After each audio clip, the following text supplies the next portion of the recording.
देखिए अब हम इसकी एक्सरसाइज के क्वेश्चंस की प्रैक्टिस कर लेते हैं। क्वेश्चन 1 में मुझे यहाँ पर वेक्टर ए दिया हुआ है, ये वेक्टर बी मुझे यहाँ दिया गया है और वेक्टर सी दिया गया है और मुझे A dot B cross C निकालने के लिए कहा गया है। तो A dot B cross C अगर हमें निकालना है तो इसे हम scalar triple product of A B C इस तरह से भी लिख सकते हैं, जो कि मैंने आपको डिटर्मिनेंट वाली प्रॉपर्टी बोली थी। उसमें सबसे पहला वेक्टर यहाँ पर ए है, आप उसके स्केलर कंपोनेंट पहली रो पर लिखेंगे 7 -2 3। बी वेक्टर के स्केलर कंपोनेंट 1 -1 और 2 हैं। सेकेंड वेक्टर के स्केलर कंपोनेंट सेकेंड रो पर लिखेंगे। थर्ड वेक्टर के स्केलर कंपोनेंट आई का 3, जे का 8 और के वाली टर्म नहीं है यहाँ तो उसका 0 है। तो ये ए बी सी की स्केलर ट्रिपल प्रोडक्ट यानी ए डॉट बी क्रॉस सी आ जाएगा अगर हम इस डिटर्मिनेंट को एक्सपेंड कर लें। और इस डिटर्मिनेंट को एक्सपेंड करने के लिए मैं इसे फर्स्ट रो के अलॉन्ग एक्सपेंड कर रहा हूँ, तो 7 इंटू रो कॉलम छोड़ेंगे, डायगोनल माइनस ऑफ डायगोनल करेंगे तो 0 - 16 आएगा। फिर माइनस फर्स्ट रो का सेकेंड एलिमेंट माइनस माइनस +2 हो जाएगा।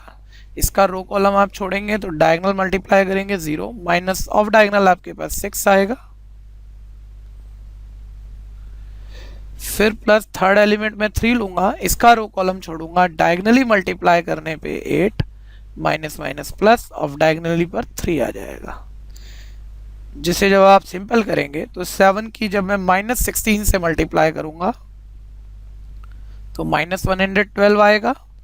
2 की -6 से मल्टीप्लाई करके -12 आएगा। 11 की 3 से मल्टीप्लाई करके 33 आएगा।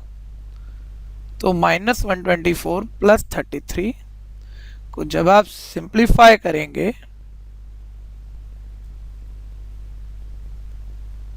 तो ये -91 मेरे पास आ जाएगा। तो ए डॉट बी क्रॉस सी का रिजल्ट मेरे पास -91 है। अब मुझे यहाँ कहा गया है ए क्रॉस बी डॉट सी निकालना है।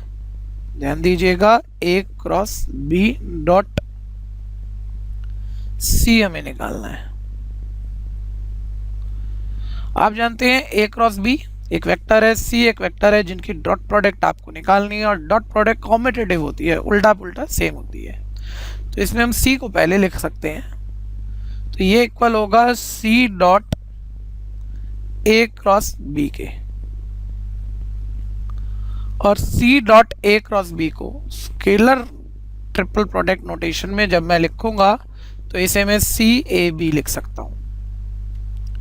इसको जब मैं इवेल्युएट करूंगा तो पहले सी के स्केलर कंपोनेंट, सी वेक्टर मेरे पास है जिसके स्केलर कंपोनेंट है 3 8 0।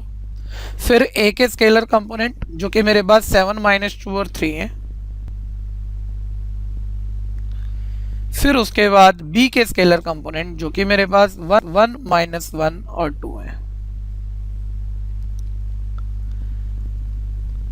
अब मैं इसे इवेल्युएट कर देता हूं और जब आप इस डिटर्मिनेंट को इवेल्युएट करेंगे, मैं इसे फर्स्ट रो पर ही एक्सपेंड कर रहा हूँ। पहली रो का फर्स्ट एलिमेंट 3 है, इसका रो कॉलम आप छोड़ेंगे, डायगोनली मल्टीप्लाई करेंगे, आपके पास आएगा -4 माइनस माइनस यहाँ प्लस हो जाएगा, ऑफ डायगोनल पर 3 आ जाएगा।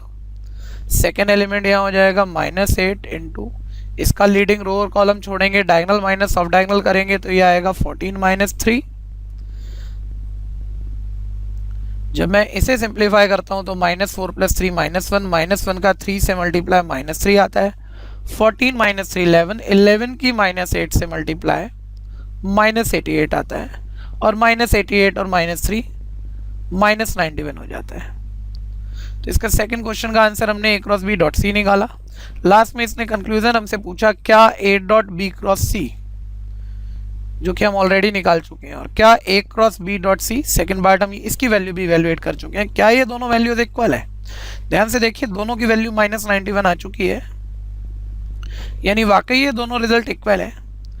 तो अभी कंक्लूड करना तो इजी है कि वाकई दोनों इक्वल हैं, लेकिन आप इससे ये समझिए कि ए बी सी की स्केलर ट्रिपल प्रोडक्ट और सी ए बी की scalar triple product cyclic order में हमने तीनों वेक्टर को लिखा है, इक्वल आनी ही चाहिए थी।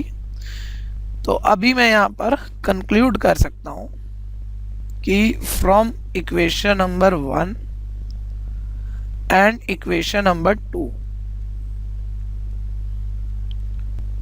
A dot B cross C